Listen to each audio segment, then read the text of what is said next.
Shalom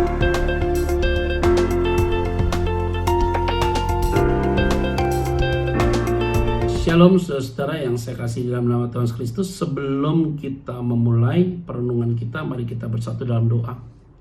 Tuhan, terima kasih kesempatan indah kami kembali berdiam diri untuk taat dengan firman-Mu. Dan kami mau belajar baru lagi lewat firman-Mu. Berbicaralah bagi kami masing-masing. Dalam nama Tuhan Yesus Kristus kami berdoa dan mengucap syukur. Amin. Tema kita hari ini berbicara tentang setia sampai akhir.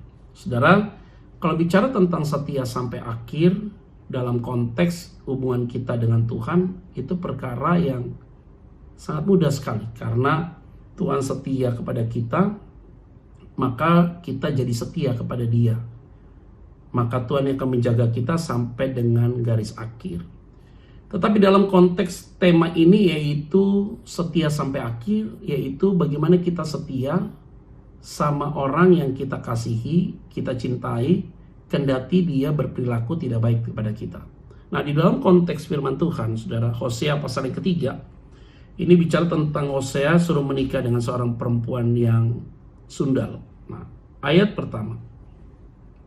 Berfirmanlah Tuhan kepadaku, pergilah lagi, cintailah perempuan yang suka bersundal dan berzina seperti Tuhan juga mencintai orang Israel. Sekalipun mereka berpaling kepada allah-allah lain dan menyukai kue kismis. Nah, saudara, penting sekali bicara tentang setia sampai akhir kepada orang yang menyakiti kita. Suami kita salahkah? Istri kita salahkah?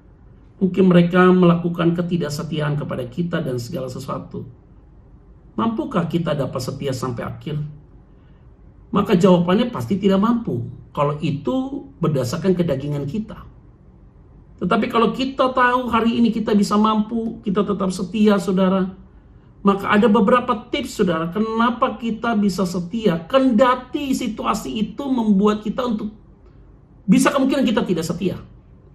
Yang pertama adalah karena Tuhan yang memampukan kita untuk kita bisa setia.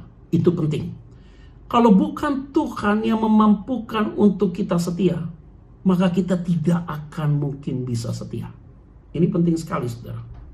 Dan saya perlu sampaikan bagi saudara sekalian, kalau hari ini kita jalankan hidup pribadi kita dengan pasangan kita, dengan orang yang kita cintai, kita kasihi, itu kalau tidak ada Tuhan, maka kita tidak mungkin bisa setia. Karena begitu banyak sakit hati, luka batin, kecewa, disakiti, ditipu, dan segala macam. Tapi engkau tetap setia sampai hari ini. Sudah pasti Tuhan yang berbuat di dalam dirimu.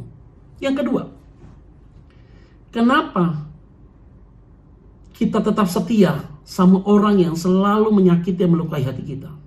Kenapa demikian? Karena Tuhan bukan hanya dia mengerjakan dalam diri kita, tetapi dia terlebih dahulu yang telah membuat dirimu dan diriku itu dipulihkan dari masa lalu kita. Jadi kita mulai sadar, saudara, bahwa kita pun juga tidak sempurna dan Tuhan sudah pulihkan kita. Pulihkan saya, pulihkan saudara. Sehingga kita sadar itu. Ketika kita sadar tentang hal itu, maka kita mau tetap setia. Artinya apa? Saya tidak lebih baik dari dia, tetapi saya sudah dipulihkan Tuhan, maka aku yakin juga pasti dia dipulihkan oleh Tuhan. Maka kita mau setia sama dia, kendati itu pahit, tetapi kita mau setia. Begitu juga dengan Tuhan kepada kita, dia tetap setia walaupun kita sering sakiti hati dia. Nah, ini dia penting sekali. Dan yang terakhir, kenapa kita bisa setia sampai akhir? Karena kita adalah orang-orang yang sudah punya kepastian akan keselamatan, sehingga kita tidak mau dicederai tentang hal-hal itu. Maka ketika engkau bisa setia sama Tuhan, maka kepada sesamamu pasti engkau juga pasti setia. Karena kita tahu hidup di dunia ini sementara, tapi kita menerima kingdom of God. Karena Tuhan yang give buat saudara dan saya. Biarlah firman Tuhan ini menjadi pegangan bagi kita untuk tetap setia sampai kapanpun juga. Tuhan Yesus memberkati. Mari kita berdoa. Pulihkan hati kami, pikiran kami, tindakan kami, supaya kami terus dipulihkan Tuhan. Supaya kami dapat mengasihi, mencintai, mengasihi orang-orang di sekitar kami. Kendati itu pahit, tapi kami belajar untuk mengasihi mereka. karena Tuhan terlebih dahulu mengasihi kami. Diberkatilah setiap kami masing-masing. Di dalam nama Tuhan Kristus, kami berdoa dan mengucap syukur. Haleluya. Amin. Tetap optimis dan semangat selalu.